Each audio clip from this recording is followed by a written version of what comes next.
صراط المستقیم صراط الذین انعمت علیہم۔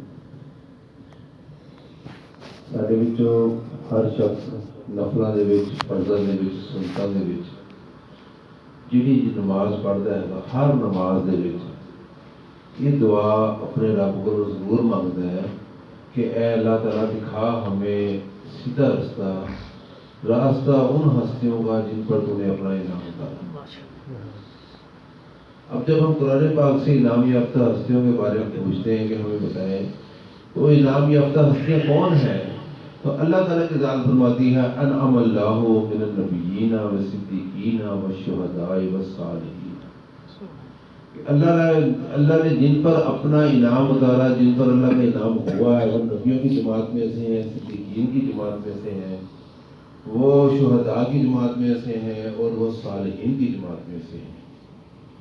تو جتنے بھی مطہرین، مقربین، واصلین، متقین، مومنین ہوئے، یہ سب صالحین اور اولیاء کرام سب صالحین کے زمرے میں آتے ہیں۔ تو یہاں صدیقین نبیوں کے بعد اگر کسی کو مقام ہے وہ صدیقین کو مقام ہے، اور صحابہ کرام رضوان اللہ اجمعین سب صدیقین کی جماعت میں شامل تھے، اور ان میں سیدنا صدیق اکبر رضی اللہ تعالیٰ عنہ ان کے امام ہوئے، صدیقین کے امام۔ تو حضرت ابو بکر صدیق رضی اللہ تعالیٰ کا کیونکہ اس مہینے میں وصال ہوا، اس لیے تھوڑا سا دل کر رہا تھا کہ ان کے بارے میں تھوڑی سی بات کی جائے، حق بنتا ہے۔ تو حضور نبی کریم صلی اللہ علیہ وسلم کے جو امت میں یعنی کہ صدیقین، وہ آپ صدیقین کے امام بھی ہیں، عاشقین کے امام بھی ہیں، اور آپ واصلین کے امام بھی ہیں، اور آپ جو صوفیہ کرام ہیں ان کے بھی امام ہیں۔ یعنی کہ ایک وقت میں آپ کو کتنی کیٹیگریاں ملی ہیں، یہ میں ان کی ڈیٹیل تھوڑی کر کے بتاؤں گا تاکہ آپ کو پتہ لگے کیسے۔ سب سے پہلے تو صدیقین کے امام کیسے ہوئے، یعنی کہ وہ معراج کی جو رات تھی، اب تو آپ نے ہر بات کی تصدیق کی ہے، حضور نبی کریم صلی اللہ علیہ وسلم کی ہر بات کی تصدیق کی ہے، جو زبان مصطفیٰ سے حرف نکلا آپ اس کی تصدیق کرتے تھے۔ مگر اس وقت آپ معراج سے حضور واپس آئے، اور واپس آنے کے بعد آپ نے اس کا کفار مکہ کو بتایا کہ میں راتوں رات مسجد اقصیٰ ہویا ہے، ساتوں آسمانیں دیکھا ہے، ساتوں زمینیں دیکھا ہے ہوں، اور عرش دیکھا ہے ہوں، اور اللہ تعالیٰ کے ساتھ ہم کلامی کر رہے ہوں۔ تو سب نے اعتراض کیا۔ اس وقت ابو جہل نے خاص طور پہ یہ بات مانی نہ، اور وہ اس نے کہا یار میں جاتا ہوں ابو بکر کو جا کے اس سے نہ ہٹاتا ہوں۔ وہ آگے آپ کہنے لگا حضرت ابو بکر صدیق رضی اللہ تعالیٰ عنہ سے کہ اگر کوئی شخص کہے کہ میں راتوں رات آسمانوں پہ ہویا ہوں، مسجد اقصیٰ میں ہویا ہوں، ساتوں زمینیں دیکھا ہے، ساتوں آسمان دیکھا ہے، جنتیں دیکھا ہے، دوزخیں دیکھا ہے، اللہ سے ملاقات کر رہا ہوں، تو مان دے گا؟ حضرت سیدنا صدیق اکبر رضی اللہ عنہ نے عرض کی، آپ نے فرمایا کہ میں بالکل نہیں مانوں گا، یہ ہو ہی نہیں سکتا اگر کوئی شخص کہے۔ تو اسی وقت ابو جہل کہتا ہے کہ یہ تیرا دوست کہہ رہا ہے۔ آپ نے فرمایا اگر انہوں نے کہا ہے تو میں بالکل مانتا ہوں۔ یہ تصدیق تھی آپ کی، اور حضور نبی صلی اللہ علیہ وسلم نے فرمایا کہ میں نے جب اسلام کو ان پہ لوگوں کو دعوت دی اسلام کی، ہر بندے نے حیل و حجت ہلکی پھلکی کی، مگر جب ابو بکر صدیق رضی اللہ تعالیٰ کے آگے اسلام کو پیش کیا، اس نے فوراً قبول کر لیا، اسلام کو فوری طور پہ قبول کر لیا۔ اس کی وجہ ہاں مذاقتاً ایک مرتبہ حضرت صدیق اکبر سے جب حضور نے دعوت اسلام دی تو حضرت صدیق اکبر رضی اللہ تعالیٰ عنہ نے مذاقتاً حضور سے، کیونکہ دوست بھی تھے آپ کے، 2 سال چھوٹے تھے، 18 سال کی عمر سے صحبت نصیب تھی، تو مذاقتاً عرض کی یا رسول اللہ آپ اس کی کوئی دلیل آپ کی نبوت کی۔ تو حضرت ابو بکر صدیق کو کسی دور میں کوئی خواب آیا تھا کہ آسمان سے انوار اترتے ہیں، وہ انوار اتر کے سارے کعبے کے اندر، سارے مکے کے اندر پھیل جاتے ہیں، اس کے بعد وہ اکٹھے ہو کے حضرت ابو بکر صدیق کے گھر آ جاتے ہیں۔ تو یہ خواب آیا تھا، اور انہوں نے حضور نبی کریم صلی اللہ علیہ وسلم نے فرمایا کیا ابو بکر وہ خواب تیرے لیے کافی نہیں ہے؟ وہ کسی دور میں آیا تھا کہ تیری تصدیق کے لیے وہ خواب کافی نہیں ہے۔ پھر عاشقین کے امام عاشق وہ ہوتا ہے جو اپنا سب کچھ اپنے محبوب پہ نچھاور کرتا ہے. اور صدیق اکبر ایسے عاشقین کے امام ہوئے کہ آپ نے اپنا مال بھی قربان کیا, اپنی جان کی بھی پرواہ نہ کی. وَإِذْ يَقُولُ لِصَاحِبِهِ لَا تَحْزَنْ إِنَّ اللَّهَ مَعَنَا, اللہ تعالیٰ کی ذات نے گواہی دی کہ جب آپ اپنے صحابی سے, حضور اپنے صحابی سے فرما رہے تھے تو غمگین مت ہو, اللہ تعالیٰ ہمارے ساتھ ہے. اب وہاں حضرت صدیق اکبر کو اپنی خوف اپنی ذات کے ساتھ تعلق رکھتا ہے اور غم دوسرے کے ذات کے ساتھ تعلق رکھتا ہے. صدیق اکبر کو اپنی ذات کا کوئی خوف نہیں تھا, اگر خوف تھا کہیں حضور کو تکلیف نہ ہوتی. تو یہ یعنی کہ عاشقین کے امام بھی آپ ہوئے کہ آپ نے مال بھی حضور پہ قربان کیا, جان بھی قربان کی, علاقہ بھی قربان کیا, دوست بھی قربان کیے, ماں باپ کو بھی چھوڑ دیا, اولاد کو بھی چھوڑ دیا. حضور نبی کریم صلی اللہ علیہ وسلم کی محبت کے اندر آگے اس طرح عشق میں گم ہوئے کہ آپ حضور نبی کریم صلی اللہ علیہ وسلم کی محبت میں فناہی حاصل کیا آپ نے.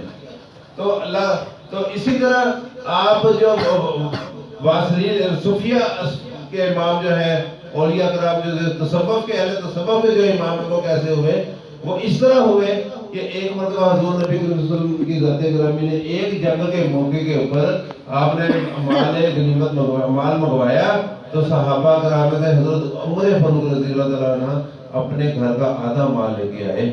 تو حضور نے پوچھا اے عمر گھر والوں کے لیے کچھ چھوڑا؟ یا رسول اللہ میں نے آدھا مال چھوڑ دیا. تو صدیق اکبر نے اپنی دیوار کی سوئی تک, دیوار میں ایک سوئی لگی ہوئی تھی وہ بھی نکال کے گئے, سارا مال لے کے آ گئے اور سارا مال لائے اور لانے کے بعد حضور کی بارگاہ میں رکھ دیا. اور رکھنے کے بعد حضور نے پوچھا, حضور نے فرمایا اے ابوبکر گھر والوں کے لیے کچھ چھوڑا ہے؟ تو یا رسول اللہ صدیق کو کافی ہے اللہ اور اس کا رسول. یعنی کہ یہ جو فکرہ صدیق اکبر جو بھی صدیقین کے نقشے قدم میں چلنے والے ہوں گے وہ آج بھی وہ لیتے ہیں. یعنی کہ وہ غیر نہیں سمجھتے تھے, اللہ اور اس کے رسول کی محبت کو ایک سمجھتے تھے. یہ مولوی نے دو محبتیں کر دی علیحدہ, حالانکہ ایک محبت ہے دونوں کی.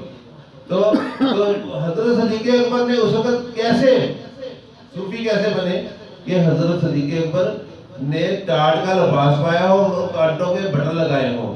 ٹاٹ کا لباس پہن کے کانٹوں کے بٹن لگا کے جب سرکار صلی اللہ علیہ وسلم کی بارگاہ میں حاضر ہوئے تو اللہ تعالیٰ کی ذات نے جبرائیل علیہ السلام کو بھیج دیا.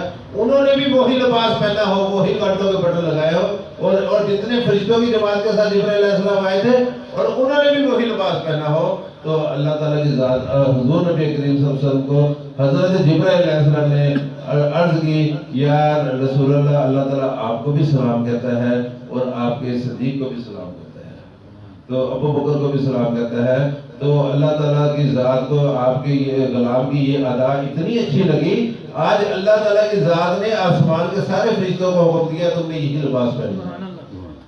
تو یہ یعنی کہ پھر اللہ تعالیٰ کی ذات فرماتی ہے یا رسول اللہ, اللہ تعالیٰ کی ذات فرماتی ہے کہ جو ہم نے اس کو یہ کنڈیشن عطا کر دی ہے, یہ کنڈیشن ہے. یعنی کہ وہ ظاہر میں تو لباس ہے, وہ تھا صوفیوں والا جو ہے ظاہری طور پر سود کا لباس پہنا ہوا تھا, مگر باطنی طور پر وہ کیفیت کیا تھی وہ صدیق اکبر جانے یا حضور جانے.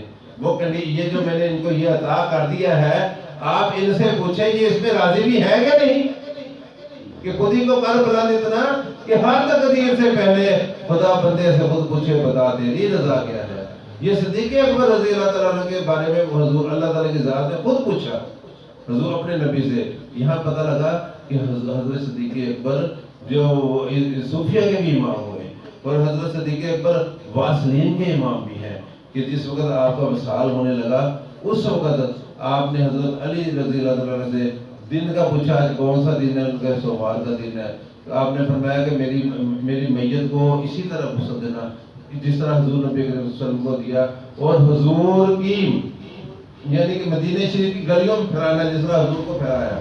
تو اس کے بعد حضور کی بارگاہ میں لے جانا اور عرض کرنا یا رسول اللہ غلام حاضر ہے, اگر اجازت مل جائے تو دفنا دینا, اگر نہ ملے تو جنت البقیع میں دفنا دینا. تو وہی ہوا کہ حضور کی بارگاہ میں لے کے آئے, ساری گلیوں میں گھماتے گھماتے آخر حضور کی بارگاہ میں جب آیا حضرت صدیق اکبر کی میت کو لایا گیا اور عرض کی گئی یا رسول اللہ غلام حاضر ہے. تو اندر سے آواز آتی ہے قبر انور سے کہ حبیب کو حبیب سے ملا دو, یعنی کہ یہ اجازت نامہ حضور نے خود دیا آپ کو اپنے ساتھ. دوست کو دوست سے ملا دو، رفیق کو ملا دو، حبیب کو حبیب سے ملا دو. تو یہ یعنی کہ یہ اس سے پتہ لگا کہ واصلین کے امام بھی آپ ہوئے. آپ اپنے محبوب کے ساتھ دیکھو نا، ہر انسان اسی جگہ دفن ہوتا ہے جہاں کی اس کی مٹی ہوتی ہے. ہر انسان وہی دفن ہوتا ہے جہاں کی اس کی مٹی ہوتی ہے. اس کا مطلب ہے کہ حضرت صدیق اکبر کی مٹی بھی اسی جگہ کی تھی جہاں کے حضور کی مٹی تھی. آپ اسی جگہ ہی دفن ہوئے جہاں حضور دفن. تو یہ چیز پھر اس کے بعد حضرت کے آپ کے مناقب وہ جو ہے خصوصیت وہ اتنی ایکسٹرا ہے. میرے پاس اصل میں ذرا شاہ صاحب کا ہوتا ہے کہ ذرا جلدی کیا جائے، اس لیے میں اسپیڈ میں لے کے جاتا ہوں. آپ تو اللہ تعالیٰ کے حبیب نے فرمایا کہ سورج طلوع نہیں ہوا کسی اور شخص پر ما سوا ابو بکر صدیق کے کہ جو فضیلت میں سب سے اعلیٰ ہو. یعنی کہ بعد از انبیاء بزرگ تو ہی قصہ سورج طلوع نہیں ہوا اس کسی اور کے اوپر ما سوا حضرت ابو بکر صدیق. ایک مرتبہ حضرت ابو بکر صدیق رضی اللہ تعالیٰ عنہ سے حضور نبی کریم صلی اللہ علیہ وسلم نے آپ نے فرمایا آج جبرائیل علیہ السلام نے میرا ہاتھ پکڑا اور ہاتھ پکڑ کے جنت کے دروازے دکھائے کہ کوئی باب الریان تھا یعنی اور کوئی باب الصلاۃ تھا، کوئی باب الصدقہ تھا. اس طرح کے دروازے مجھے دکھائے. تو حضرت صدیق اکبر رضی اللہ عنہ نے عرض کی یا رسول اللہ کاش میں بھی آپ کے ساتھ ہوتا تو میں بھی دیکھ لیتا کہ میں بھی اس میں سے کس دروازے میں سے جاؤں گا. تو آپ نے فرمایا اے ابو بکر تو جس دروازے سے چاہے گا تو چلا جائے. تو اللہ حضور نبی پاک صلی اللہ علیہ وسلم نے فرمایا ایک مرتبہ کہ 360 خصلتیں ایسی ہوتی ہیں جب اللہ تعالیٰ کسی کو جنت میں لے جانے کا ارادہ کرتا ہے اس میں سے ایک خصلت اس میں داخل کر دیتا ہے، وہ اس کی پیروی کرتے کرتے کرتے کرتے یہاں تک جنت میں داخل ہو جاتا ہے. تو حضرت صدیق اکبر نے عرض کی یا رسول اللہ اس میں سے مجھ میں بھی کوئی ہے؟ تو آپ نے فرمایا کہ ساری کی ساری تجھ میں موجود ہے. ایک مرتبہ آپ نے حضور نبی صلی اللہ علیہ وسلم کی ذات کرام نے فرمایا کہ آج کس نے روزہ رکھا؟ سارے صحابہ کو موج. آپ نے فرمایا یا رسول اللہ میں نے. آج کس نے مسکین کو کھانا کھلایا؟ یا رسول اللہ میں نے.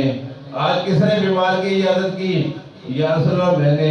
آج کس نے جنازہ پڑھا؟ یا رسول اللہ میں نے. اور صحابہ بھی تھے. حضرت صدیق اکبر جواب دیتے گئے اور جس طرح دیتے گئے اس طرح یعنی کہ حضرت صدیق اکبر ظاہر ہے سچ تو بولنا تھا حضور کے سامنے، چاہے ان کو تو چھپایا ہوا تھا، مگر جب حضور نے سوال کیا تو انہوں نے جواب دینا مناسب سمجھا. تو آپ نے فرمایا جس میں یہ خصلتیں ہوتی ہیں وہ جنتی ہیں. یعنی کہ حضرت صدیق اکبر رضی اللہ تعالیٰ عنہ کے محبت بھی ایمان کا حصہ ہے. ایک مرتبہ حضرت عائشہ صدیقہ رضی اللہ تعالیٰ عنہ ستاروں کو گر رہی ہوں، اندازہ لگا رہی ہوں کتنے لا تعداد ستارے جو گنتی میں ہی نہیں آ سکتے ہیں. تو اس وقت حضور نبی کریم صلی اللہ علیہ وسلم کی ذات گرامی سے عائشہ صدیقہ رضی اللہ عنہ نے عرض کی یا رسول اللہ ان ستاروں کے برابر بھی کسی کی نیکیاں ہیں؟ تو آپ نے فرمایا ہاں ہے. کس کی؟ یا عمر کی نیکیاں ان ستاروں کے برابر ہے. اس سے پتہ لگتا ہے کہ حضور ستاروں کی تعداد کو بھی جانتے اور عمر کی نیکیوں کی تعداد کو بھی جانتے.